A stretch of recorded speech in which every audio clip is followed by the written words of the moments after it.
Okay, hi, hello, welcome to my first video. My name is Selena and I read. I read books and then I talk about them on the internet. I used to read a ton when I was younger, and then I just stopped because I was busy in high school and I was spending way too much time on schoolwork. But then quarantine and I came crawling back to all my old obsessions, one of them being books.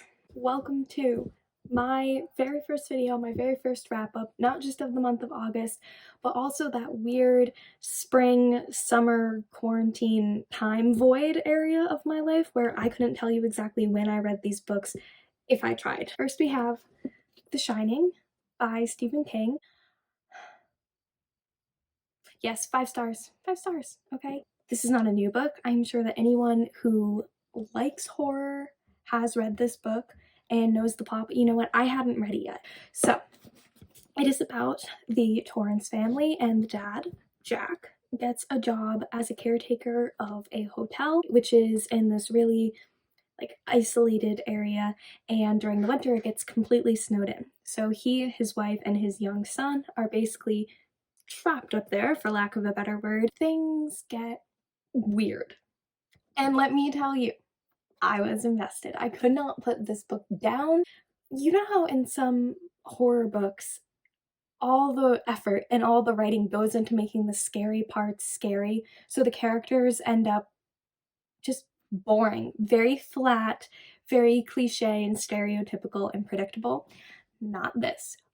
Oh no, the character development for each member of the family is fantastic, and I was just enthralled by this book. I would read it again and again and again. If you haven't read it, especially if you are looking for a good book to get into horror novels, this is the one. This is the book. Read it. The next book that I read was Normal People by Sally Rooney. Normal People! Okay. Normal People. Sally Rooney. I'm not new to liking this book. Not original. 5 stars. This is a considerably shorter book than some of the other ones that I read, and it took me a pretty long time to read because I just wanted to savor it. I think that this could genuinely be my favorite book right now. It follows 2 Irish teenagers, Connell and Marianne. I have my notes down here because I do not remember all of these books off the top of my head. We're all human, okay? So Connell and Marianne, they have feelings. They have a lot of feeling. At least about 7 of all those feelings are for each other. So they start having this secret relationship, and then they go off to university, and it follows their time at university for the first 4 years and their interactions with one another, and it's just kind of snapshots of both of their lives throughout the years and how they're interacting with one another and how they're developing themselves. It was just so artfully done. Like, the point of view switch between Connell and Marianne was almost completely fluid. So there are no quotation marks in this book, in the dialogue. The spoken word and the thoughts of the 2 characters starts to blend together, and to be totally honest, yes, it did make it a little bit more difficult to follow when I first started reading it, but once I got used to it, there were just a couple scenes where you almost couldn't tell what was being spoken and what was being thought, and I think that was just an excellent, over the top, excellent writing choice on Rooney's part. And there's my hot take on that one. If you are looking for a little bit sad, little bit bittersweet, definitely a nostalgia in a book, coming of age novel, Normal People by Sally Rooney. Okay. Even if you're not looking for that, I think you should still read it because I was geeking out over her writing, and I think everyone should at least once in their life. Okay. The next book that I read, 500 Miles from You by Jenny Colgan. I mean, no complaints here. It is a little bit cliche, but Jenny Colgan has another book, which I am definitely going to read, So yeah, maybe I could have given it more than 2 stars because I enjoyed it enough to read another one of her books. I don't know. I don't have an explanation for my rating system yet, to be totally honest.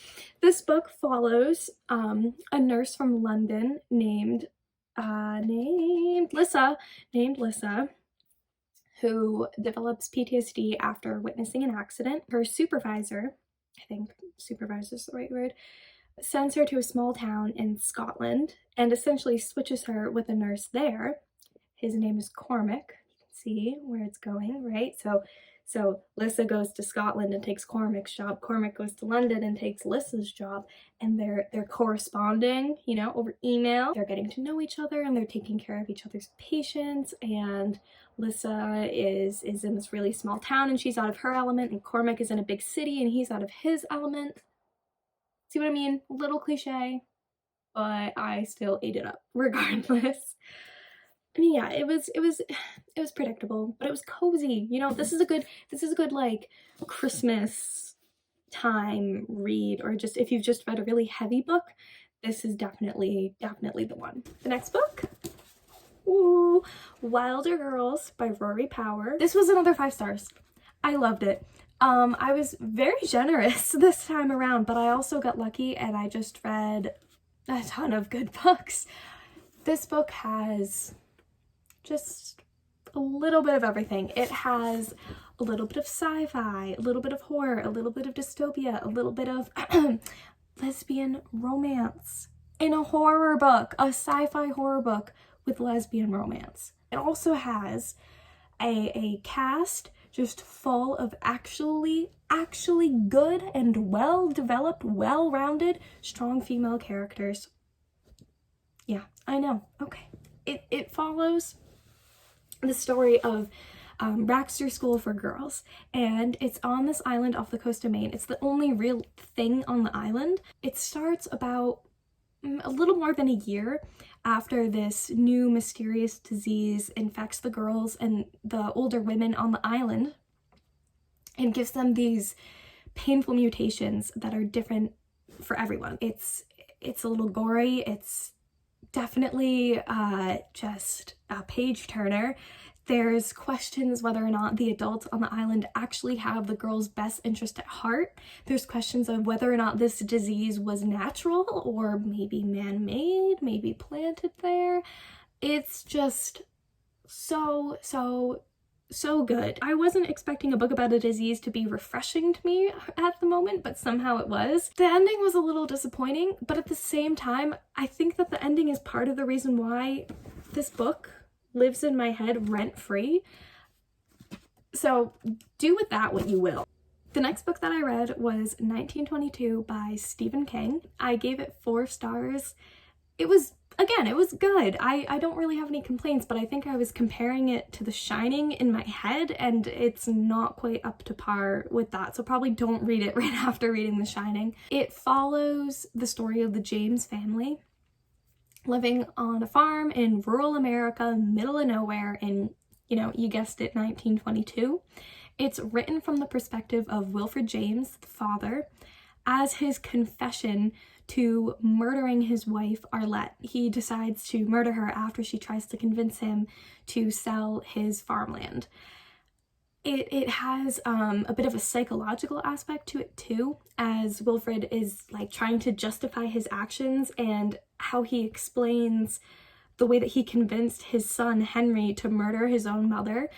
I love that in horror book. I love a good psychological little like skin crawling people doing bad things. That's a good horror book in my opinion. It was gory, I guess, as you could expect for what happened in it. So it was just like a solid Stephen King book. Nothing mind-blowing, but not disappointing either. The ending, not the very end. I can't really like go into detail without spoiling it, but a little bit before the end, the part having to do with his son, for the people who read it, I didn't get it. It just sort of went off, and I don't know why. I don't know why it was necessary, but again, that's why it wasn't a 5-star read. I listened to the next book here. Okay, I used to be really pretentious when it came to audiobooks. I used to think, that's not real reading. Like, okay, 10-year-old Selena, get off your high horse. That was so silly. I was really missing out, because the blessing of audiobooks is that you can read while doing other things. I read this book while doing chores, folding laundry. It was great. The next book that I listened to was Atomic Habits by James Clear.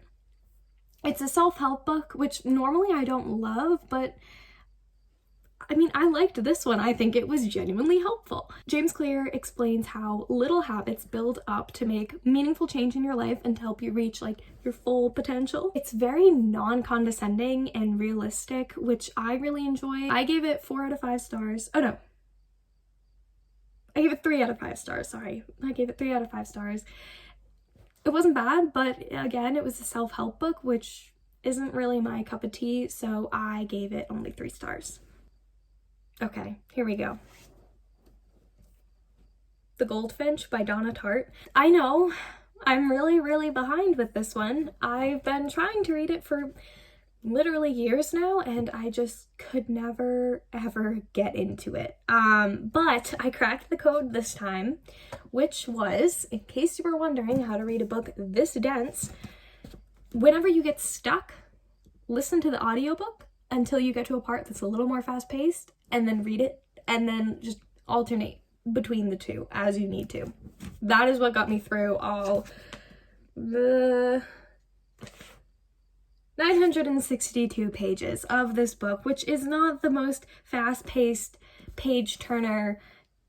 It's not like a horror book, which is what I normally read. Donna Tartt is long-winded, okay? Beautiful writing, but it just drags sometimes. And she won a Pulitzer, you know, so I feel like I can't bash her too much because she's clearly doing something right, and only one of us here has won a Pulitzer, and it's not me. So, the plot of The Goldfinch. 13-year-old Theo Decker is with his mother in an art museum. There is an explosion. It kills his mother. There is a painting in the gallery where Theo is when the explosion happens. Coincidentally, a goldfinch. In all the chaos, he picks up the painting and takes it with him out of the museum.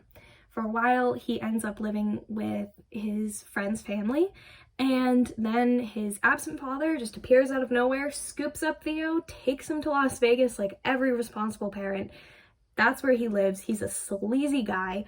But then Theo meets Boris, who, in my opinion, is the redeeming quality of this book. Boris's character. His dialogue, his personality, his development, just everything, just Boris, okay?